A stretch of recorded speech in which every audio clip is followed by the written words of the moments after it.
ProbioNov est une société auvergnate qui est basée dans la région depuis 1954 au travers de sa filiale, les laboratoires Liocentre. ProbioNov a pour mission et pour métier de développer des nouvelles gammes thérapeutiques pour la santé humaine en passant par le microbiote. Le microbiote, c'est l'ensemble de la communauté bactérienne qui colonise notre corps. Il faut savoir qu'on a 100 000 milliards de bactéries qui nous colonisent et qui sont en permanence en interaction avec les cellules de notre corps. Beaucoup de pathologies sont seulement traitées en traitant les symptômes de la pathologie. Et l'objectif de cette nouvelle voie thérapeutique en utilisant le microbiote est pouvoir aller jusqu'à la cause de la pathologie.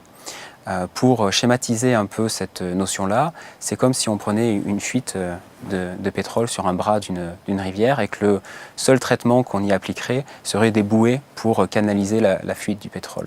Là, l'objectif, ça serait de remonter au niveau de la vanne et pouvoir fermer la vanne et donc faire disparaître les symptômes et faire disparaître surtout la cause de la pathologie. ProbioNov et sa filiale laboratoire Liocentre font des médicaments. On produit une souche bactérienne, mais on la produit dans un standard pharmaceutique, avec l'objectif à terme de faire une commercialisation médicamenteuse de nos produits.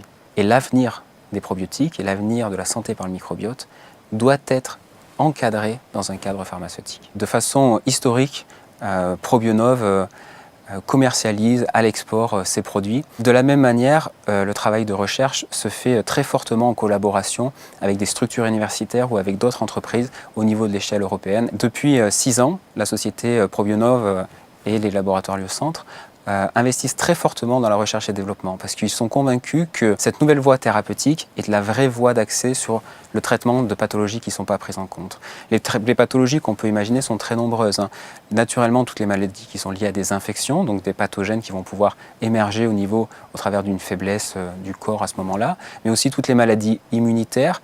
Et là, on va retrouver toutes les pathologies liées à l'allergie, liées aussi à l'arthrose, à l'arthrite, et aussi à toute maladie en lien direct avec le cerveau, étant donné que depuis quelques années, l'intestin est appelé le second cerveau car 70% des défenses immunitaires sont directement localisées à cet endroit-là et a un lien direct en fait, de communication au travers des nerfs avec l'activité cérébrale. On peut imaginer que dans le futur, on va être capable de prédire de façon très précoce, au travers de l'analyse de ce microbiote-là, des risques de maladies qu'on pourra avoir dans les prochaines années. Et donc de pouvoir très tôt intervenir au niveau de ce déséquilibre-là pour venir le corriger de façon très précoce et donc éviter l'apparition future de certaines maladies.